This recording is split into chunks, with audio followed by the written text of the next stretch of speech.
This FedGov Today program is sponsored by Cohesity and Carasoft.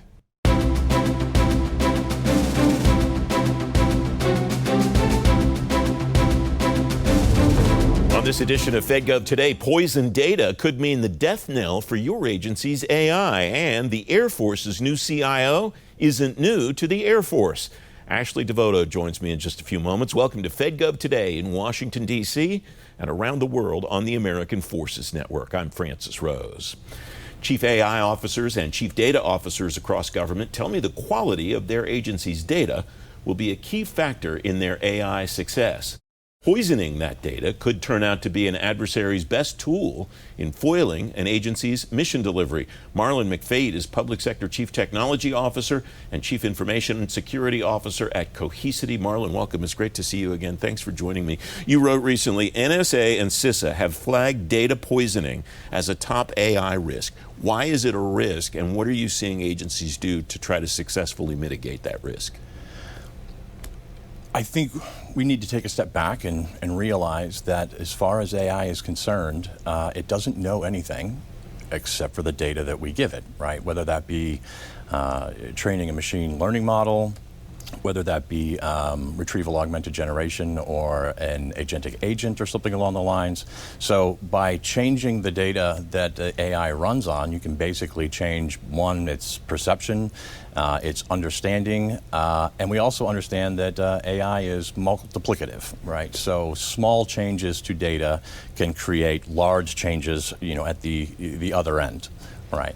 And then also they're doing this at machine speed. So whereas a human might make, tens or maybe even hundreds of decisions in a day, a agentic agent or an AI could be making, those same amount of decisions, every minute or every hour, right? So it becomes multiplicative as far as the negative effects of poisoning or alteration of data. What's the implication of that for cyber resilience in particular, but overall just protecting that data, keeping it secure, and the applications themselves too? Yeah.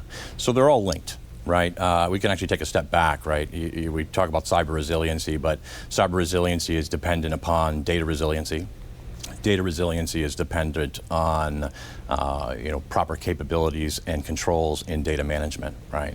So if we start there, right, proper controls and capabilities will lead to the ability to be data resilient, which is really just kind of recovering from a natural disaster. Cyber resiliency is recovering from sort of cyber incident, right, which has a whole different set of capability requirements, such as, immutability or the ability to make sure that data doesn't change. Well, all of that data that we're talking about, that's what the AI relies on to basically for its institutional knowledge, for predictive analytics or predictive model building. Everything basically relies on data. And so in fact, at this point, you could really kind of look at data security because everything is relying on it. AI security is relying on data security. Data security, cyber resiliency is probably the number one most important function within an organization today. If somebody at an agency is starting an effort in AI today, where do you tell them to start? What are the important components that they should line up before they go in that direction? That question actually belies, I think, one of the first mistakes everyone makes when we're moving into AI, right? I see organizations go, I'm going to go buy this AI thing, the thing to do AI. And then once they have it, they realize, just going back to my earlier answers here, I have to feed this thing. I have to feed it with data, right? We as humans, throughout our experience, we have institutional knowledge that we learn throughout our lives, right? That's not the same for AI. Anything that we want to do with AI, it's absolutely useless until I give it some sort of data to do some, function, right? So organizations are running toward the AI thing, the thing that does AI, when the most important thing is actually the data. So let's go back to the earlier question, which is data management is where it starts, proper capabilities and controls so that I can move on to data resiliency and cyber resiliency. And that same data is what I'm going to feed to the AI. And if I give it bad data, it's the old adage of garbage in, garbage out.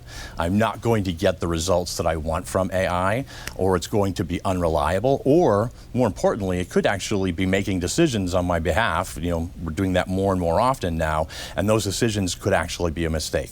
And unlike where a human oftentimes when we make mistakes, we pause, realize, wait a second, maybe it wasn't correct. The AI doesn't think that way. You give it data, and that is its truth. Right, and it's going to make decisions based on that data. We have about 30 seconds left. In my own defense, by the way, I was going to say use case would be the place to start. Yeah. What do you see, what difference does it make that agencies are letting these AI agents make decisions autonomously and provide the information that they get in that way? Does that matter from a security perspective? Absolutely. And really the just everything else we've talked about today, it ends up being, size, scale, and blast radius. We make decisions at one particular pace. AI makes it at a much faster pace. If it's making wrong decisions or it's acting on incorrect or altered or poisoned data, the blast effect and the rate of those mistakes only increases. And now we're doing that. It's not just agentic where they're making decisions, right, on data. They might actually be passing that off to another system or to another system. So those mistakes can now basically propagate throughout my organization. Marlon, it's great to have you here as always. Thanks for joining me again. You can read more about data and AI on today's show page at fedgovtoday.com. Up next, the Air Force's new CIO isn't new to the Air Force. Ashley Devoto's on next when FedGov Today continues in just a moment.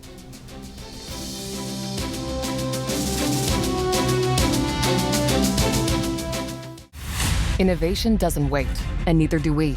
At Maximus, we solve problems, streamlining operations, delivering solutions at speed and scale that drive measurable results. From strategy to execution, we simplify complexity, building trust through expertise and innovative technology. Every service, every time. Efficient government delivered. We don't follow innovation, we drive it. Maximus.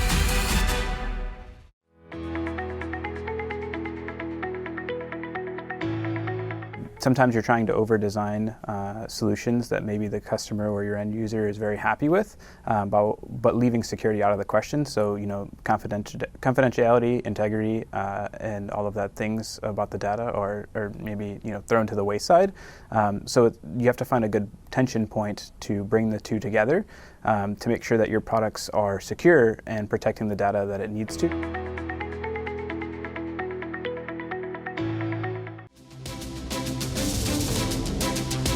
Welcome back. The Air Force and Space Force are reviewing results now from the recent multi-decision advantage sprint for human-machine teaming.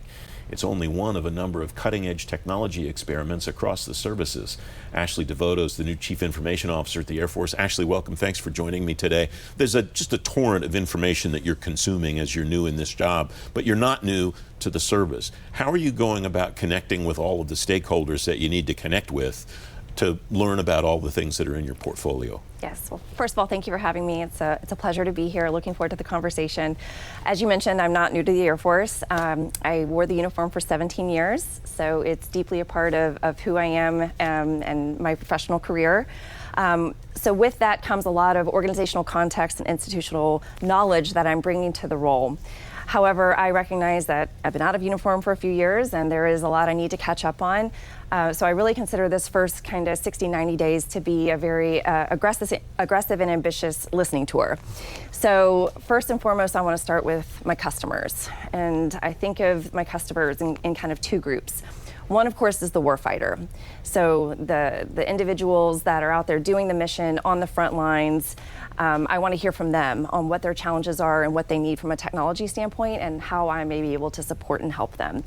And then, of course, number two is our workforce in the Department of the Air Force. And that whole community, including our functional communities, whether that's our personnelists, our finance team, and the technology that they need to do their jobs. So a big part of my listening tour is meeting with our customers. I'm also making sure to meet with our partners across the building who we rely on every day to do our job. So whether that's our acquisition community, our operational units, I'm getting out there and meeting those key partners because we can't do our job without them. I'm also meeting with the other services. So meeting with my colleagues in the Army, the Navy, across the Department of War to understand the approaches that they're taking around their technology initiatives, what's working, what's not working, and then what might make sense for the Department of the Air Force. And then our strategic partners. So, obviously we work with a lot of technology vendors. So they're key to us being able to do our mission. And so I want to make sure to meet those organizations, lay out some of my top priorities, and start to flesh out how they're able to help us execute.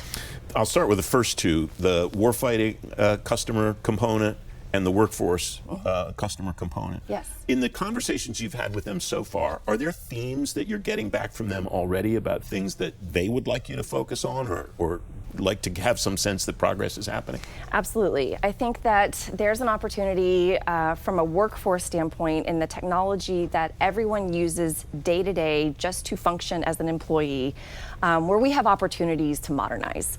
So we're still running a lot of legacy IT, a lot of legacy applications. I would say that there are some maybe operational stability issues and challenges that we want to raise the bar and we want to deliver excellence so that our workforce has the tools that they need to do their job day in and day out, and they can focus on the mission and not the technology. So there's certainly some pain points and some themes that I'm hearing from that standpoint. And then as far as the warfighters who are on the front lines, again, certainly some themes coming out as far as making sure that they have a streamlined, consolidated technology stack to do their mission. And right now I'm specifically talking about cybersecurity and our cyber defenders. How can we make sure they are as lethal as possible with the tools they need, but also with the training and awareness that they need so that they can fully unlock the value of the arsenal of tools that they have at their disposal. And I would say the third theme is probably around data. Data is kind of the differentiator and the advantage that we have to fight today's war, but certainly also to fight tomorrow's war.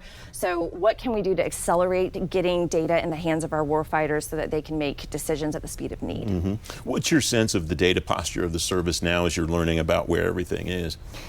Well, I think that's interesting wording as far as where I learn about where everything is, because I would say it's a very dispersed and disparate ecosystem as far as where our data is today.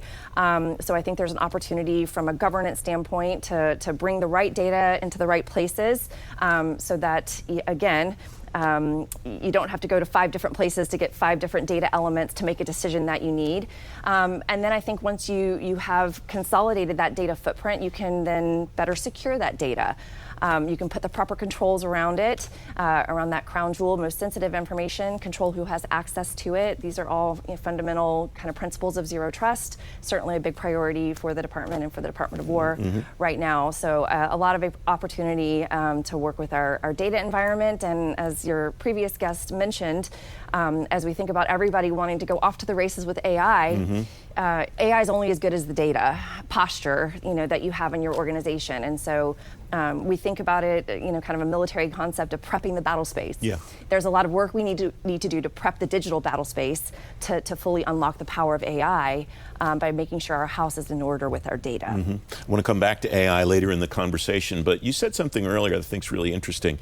You talked about how you're connecting with people in the acquisition community in the Department of the Air Force and also the broader Pentagon. Yes. That's a mistake that I think other CIOs have made by not doing so. Yes. How did that get onto your list in a good way to connect with those folks and learn about how you get the things that you need?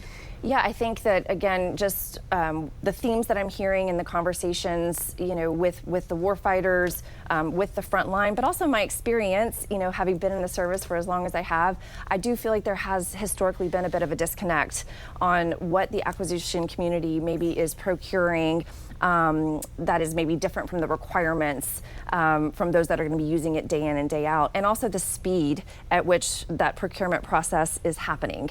And so, there's very much a focus on speed of relevance. And this is, I think, certainly a bit of a mandate and a call to action within the Air Force, but more broadly, as far as how do we think wildly differently and be bold in changing perhaps our acquisition process so that you can get the rapidly evolving tools in the hands of our workforce now, which is when they need it, versus 5 years down the road when we go through maybe a legacy procurement process. Another element that I think is really interesting about your approach is the emphasis that you're putting on talking to the workforce that's not necessarily at the tip of the spear, That's right. as important as they are to supporting the people who are at the tip That's of the right. spear. I don't want to lose sight of that because I consider them to be a customer. I think this maybe is something that maybe is slightly unique for me and kind of my pedigree coming from private sector and of having had the opportunity to work across many different industries, including retail, where there is certainly an obsession with customer service. And that is top of mind in everything that we do. And so I certainly want to bring different elements from all of my different roles, but customer service is certainly something that I think has maybe gotten a little bit lost, and something that I want to reprioritize for us so that the rest of the workforce doesn't feel forgotten, because what they're doing every day is just as important, and it's supporting those that are on the edge, so to speak. All right, let's leave it there and talk about AI when we come back, Ashley. More of my conversation with Ashley Devoto right after the break. FedGov Today continues in just a moment.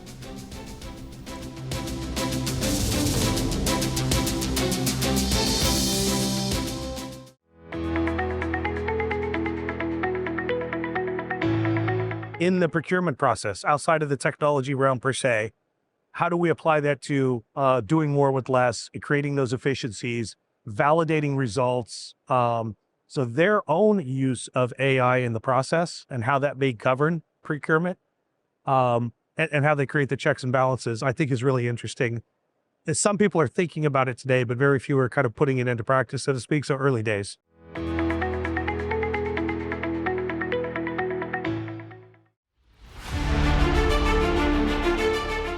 The technology exists today to do all of that data sharing with the right governance and with the right controls to allow an analyst or someone who needs access to the data to get it live in real time. This is a structural change in how folks think about how we interact with technology, what our role is in the kill chain, in the OODA loop, however you want to describe it, but kind of where the human sits in that.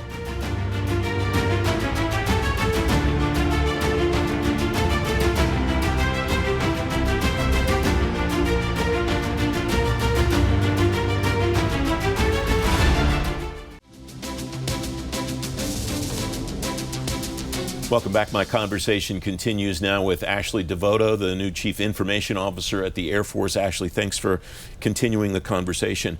We talked about artificial intelligence a little bit in the first part of our conversation. Obviously, it's consuming a lot of oxygen all across the federal government, but also in the building and in the services. Secretary Hegseth has said he wants organizations in the department to become AI-first organizations. What's your vision for that based on what you've learned about the force so far, what you know about it from your previous experience and from your private sector experience about what a successful AI-first organization will look like? Yeah, great question. Recently, the Chief Data and AI Officer came underneath the Office of the CIO. So our Chief Data and AI Officer is Ms. Susan Davenport. She recently published the department's AI strategy. So that is out there for the force to understand where we want to go with AI. So we have that as kind of a North Star. We have been focusing primarily on AI to support mission outcomes. As far as a starting point. So this goes back to my previous comment around our customers and the functional communities, and what are some of the outcomes that they're looking for where AI can help accelerate. What I want to make sure we're also accelerating in parallel is enterprise AI for personal productivity, again, for the general workforce to help them be more efficient in their day-to-day activities. So that is something where I'm really going to kick the tires on personal productivity and how we unlock enterprise AI for that use case here in the near future. I mentioned from a vision standpoint the importance of prepping the battle space with our data, so there's a lot of work going on there, but there's also a really important push for literacy. So it's really important that we are very intentional and mindful about training our teams on what's in the realm of the possible. Because it can feel very abstract and nebulous on, okay, I'm being told how to use AI. What does that mean exactly? So what can we do to accelerate getting the training and the skills delivered through our schoolhouses and working with our tech partners for our workforce. So that is certainly a priority from an AI standpoint. Does that answer your question? You used the term, though, that I was going to ask you about, which is, it sounds like, reading between the lines of what you just said, use cases will be the driver of this and not the fact that you want to use artificial intelligence. Is that a fair read on my part? That is absolutely, and that's kind of philosophically just how I think about technology in general. I don't believe in IT for the sake of IT. I don't believe in cybersecurity for the sake of cybersecurity. I don't believe in AI for the sake of AI. It's all about how can we support and enable the business. So having clarity on those outcomes and those use cases is critical as a starting point for our AI journey. How does your experience in the service before and then the years that you spent in the private sector inform the way that you think about explaining and training the workforce on data literacy in particular, given how much it drives success with AI? Yeah, I think that it's a mindset change on thinking about data as an asset, just like we would think about our physical assets. That we are trained on how to protect our laptops and our devices that were issued. How do we also take responsibility as data owners, data stewards on the data that we interact with, that we consume, that we produce day in and day out. So again, it's a training and awareness initiative for sure. Another element that we talked about in the first part of this conversation that I want to go back to is customer experience. And one of the tours that you did after you left the Air Force, before you came back, was in retail. Yes. You mentioned that earlier. How does that help you think about the way that you want to present information and data and a technology stack to somebody who doesn't do any of those things as her regular job, but still needs to use those tools to be able to deliver mission? Yes. I obviously speak from very personal experience, having lived lived the life of these warfighters for 17 years as an active duty member and also as a reservist for 12. So I have a lot of, I'm going to use the word trauma from some of our technology, and again, the need that we have to really transform and modernize. Because it doesn't have to be this way. And I think that for whatever reason, there is a bit of a just legacy inertia as it pertains to technology and resistance to change. But if you step outside the walls of, the proverbial walls of this department and you go into private sector, these problems have been solved. And we have been left behind in many ways on that digital experience, throughout the user and the employee life cycle. So I have a very clear picture in my mind on what good looks like and how to make the experience and every technology platform that you interact with day to day more inviting, easy, and more secure. Yeah. The term life cycle is an interesting one to me because it implies thinking about not just the stuff that a person has on the desk, but it implies we hope this person's here for a while, and we hope that from today until that person leaves that we can equip that person well. There's a lot more to it than just a lot of gear, it sounds like. Absolutely, yeah. I mean, just as an example, and I'm really grateful, to have gone through the last, let's say 45 days of being onboarded back into the department, in this new capacity, because I'm getting very much, the front row seat to what everyone else's experience is. And I can tell you, I'm confused. Yeah. And I live and breathe technology every day. And if I'm confused, how must others feel? Just as an easy example, signing up for benefits. That seems like that should be something that's pretty straightforward. In my other organizations, it's pretty easy. You go to one portal. I've been given 3 different portals on where to go just to sign up for benefits as a new employee. So again, there's a lot of opportunity. I feel like it's a target-rich environment to streamline and to modernize so that we can, again, not worry about the technology and have our employees up and running as quickly as possible, contributing to the mission and adding value. You're the 4th or 5th Air Force Chief Information Officer that I've spoken to in my time doing this show. Yes. Which implies that you won't be here forever. How will you judge your tenure as a success when you finish, I got this done, or I moved the ball in this way? Or how will you look at that, do you think, Ashley? Yeah, that's a really great question. It's something that I'm certainly thinking about as I do kind of rapid baselining as part of this listening tour that I talked about, and really trying to level set on, okay, where are we right now? What have I kind of missed over the last few years that I was in private sector? So that I can then say, okay, here's where we could really move the needle. Here's what the outcomes are. Here's what I can commit to and over what horizon. So I'm working on that very, very actively. I'm hoping to roll that out later in August at our big IT training event that we have down in Montgomery, Alabama. So stay tuned, because that's coming. But I'm thematically, some of the things that I'm thinking about are elevating the enterprise. We've talked about that quite a bit as far as, again, that technology everyone uses day to day to do their job, removing friction. Arming the edge, making sure our warfighters have the tools that they need, whether they're doing a cyber defense mission, whether they're doing offensive cyber mission, or whether they just need data to make decisions. How are we arming the edge, and how are we powering mission speed? And this is what I mentioned around, how can we think creatively and different around perhaps our technology acquisition process, so that we are acquiring, procuring technology at the speed of need, the speed of relevance, to make sure that we are mission ready to fight tonight. So those are thematically, what I'm thinking about. And I would say just one other item that's on my mind, and this is from a conversation with Secretary Mink, is wanting to elevate the conversation around technology risk, cyber risk.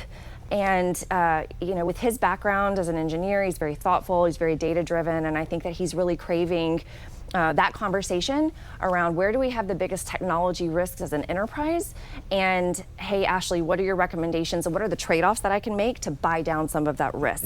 So I'm looking forward to having a much more, risk-based conversation at that level with the Secretary to arm him with the information he needs to make the right decisions. Ashley, it's great to have you here. Thanks for joining me today. Thank you for having me. I appreciate your time. You can read more about what's happening at the Air Force and everything Ashley and I talked about on today's show page at fedgovtoday.com. FedGov Today continues in just a moment.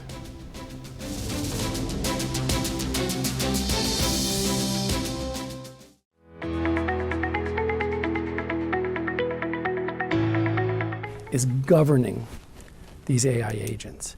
You have to make sure that you can see what the AI agents are doing in real time. No executive is going to allow an army of AI agents just to traverse their network and do whatever they want. There has to be real governance. There has to be real rules and rails to make sure that the AI is doing what it's supposed to do. And if it goes rogue, that you have the ability to stop it.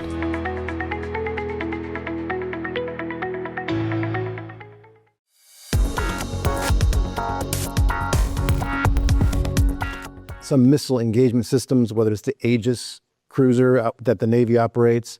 But you see what's going on in Ukraine, where there can be times where there are literally hundreds of these small targets coming at an airbase. Human operators will not have the decision space to be able to decide which ones to engage and how to engage them. So in some of these mass attacks, you're going to have to go full automation if you really want to stop these large attacks.